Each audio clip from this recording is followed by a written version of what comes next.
By all measures, the crowd's expected to descend on Chicago over the next few days for three major sports events represent an enormous security challenge. On Sunday morning, as many as 1.7 million spectators will line the 26.2-mile route to the Bank of America Chicago Marathon, cheering on more than 40,000 runners as they wind their way through 29 different city neighborhoods, according to city officials.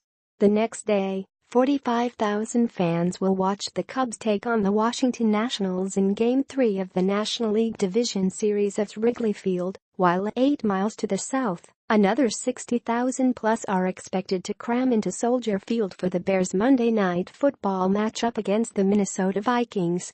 Ensuring public safety in such large crowded settings is always somewhat of a logistical nightmare, particularly in the 16 years since the September 11 terrorist attacks ushered in a new era of public security.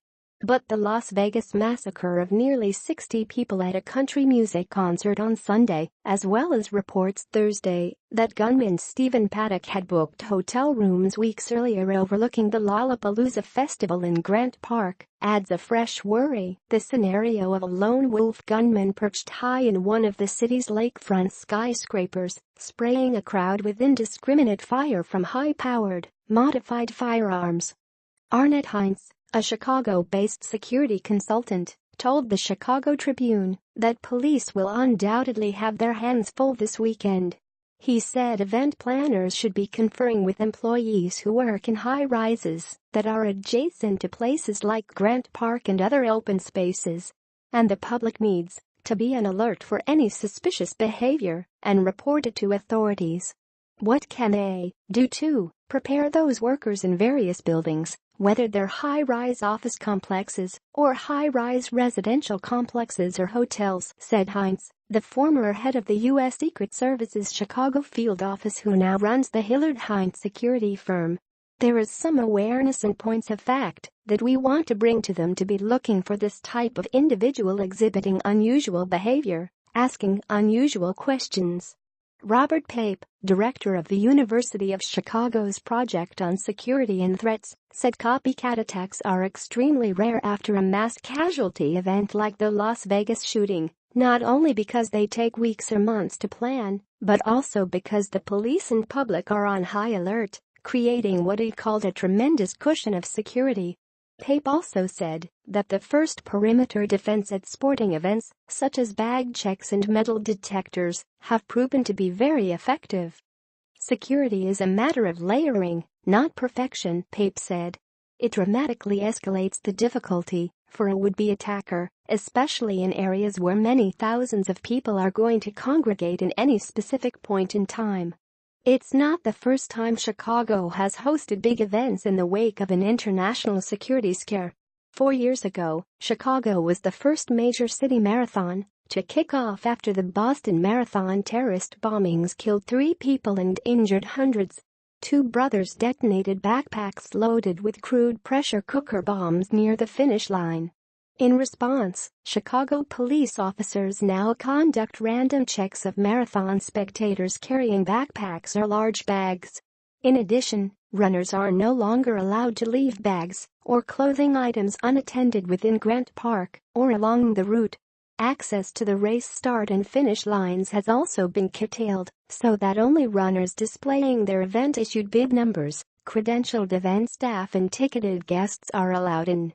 At a Thursday morning news conference, Mayor Rahm Emanuel said that just like after the Boston attacks and terror incidents in Brussels and Paris, police have used what happened in Las Vegas as opportunity to double and triple check security measures. He said he's 100% confident that all 3 marquee events in the city are secure. This is what the city of Chicago does, said the mayor, flanked by several law enforcement officials, including a top FBI representative. We're the city of big shoulders. We put on big events, we host 'em, and people enjoy 'em. To beef up security, the police department plans to deploy 1,000 more officers on Sunday than would be typical.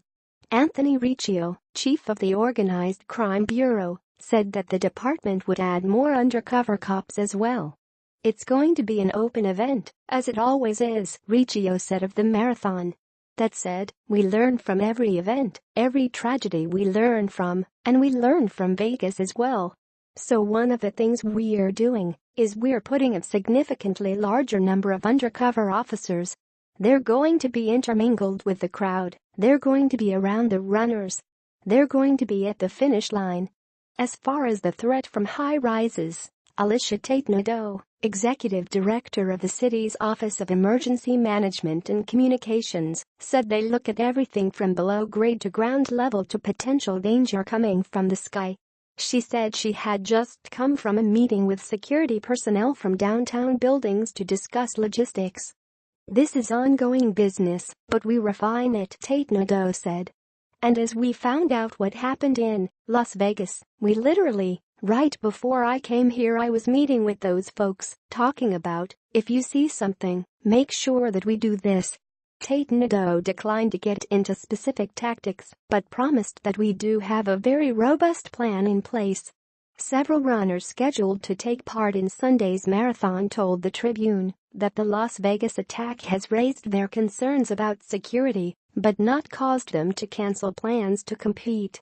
When I first heard about what happened in Las Vegas, I did think about it, especially about my wife and my son, said Fernando Gutierrez, 40, of Chicago, who will be running in his 4th Chicago Marathon. No one ever imagines that they would be a victim of something like that. For a moment I thought maybe I shouldn't run. But by the same token, I don't want to stop living my life. Gutierrez said his first marathon in Chicago was in 2001, just weeks after the September 11 terrorist attacks. It was a very summertime, he said, but he recalled feeling that law enforcement was doing everything in its power to make the event safe. Not everything can be controlled, Gutierrez said. Not every individual can be searched or questioned.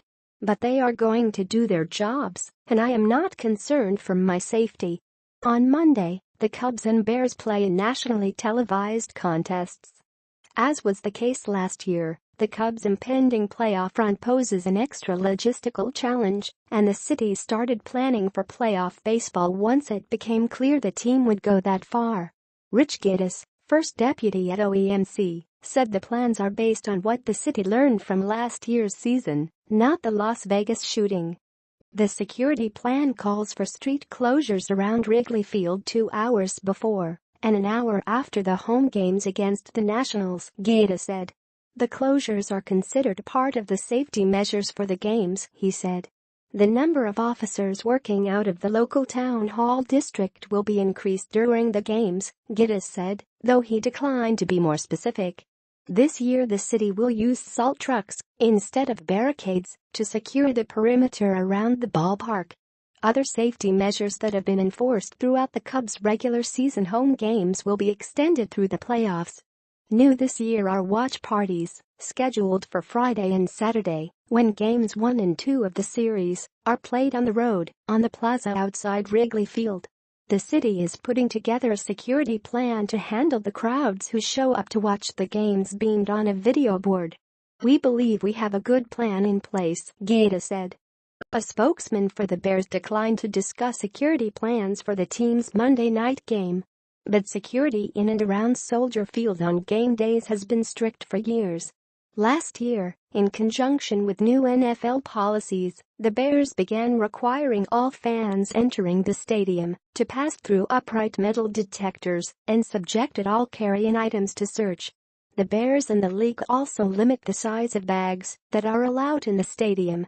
Bags that are clear plastic or vinyl are allowed if they don't exceed 12 inches by 6 inches. In addition to the city's sports venues, hotels that accommodate out-of-town fans are also re-examining security measures and will likely increase training for all employees in the wake of the Las Vegas mass shooting, said Henry Hardevold, a travel industry analyst and president of Atmosphere Research Group.